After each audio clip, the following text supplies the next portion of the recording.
Bonjour, je m'appelle Françoise de la Charlerie, je suis vice-présidente d'Unanime, une union nationale qui regroupe plusieurs associations au niveau de la surdité, de la surdicécité et de la malentendance, mais je suis aussi présidente de l'UNAPEDA, l'Union nationale des associations de parents d'enfants déficients auditifs. Pour les personnes malentendantes, sourdes ou en situation de surdicécité,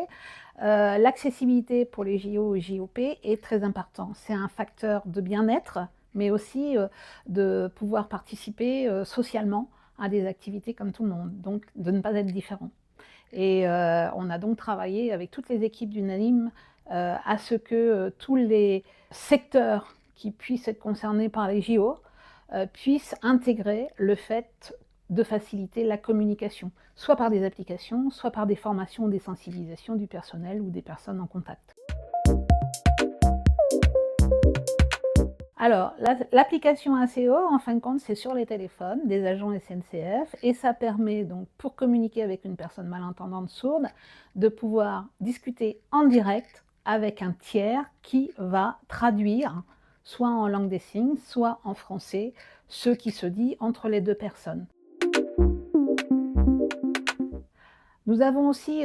collaboré avec tous les transporteurs SNCF, RATP, Île-de-France Mobilité à l'amélioration de l'accessibilité et de la compréhension des informations liées à la mobilité, sur le défilement des informations dans les trains, dans les métros,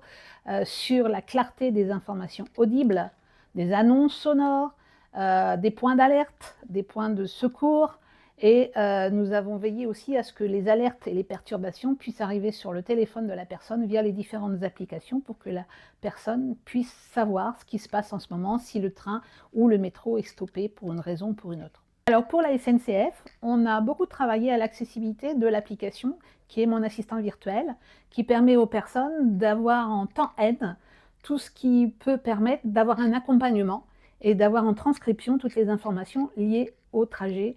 qui a été réservé, ou d'avoir un assistant en gare. Mais on a aussi, au niveau de la RATP,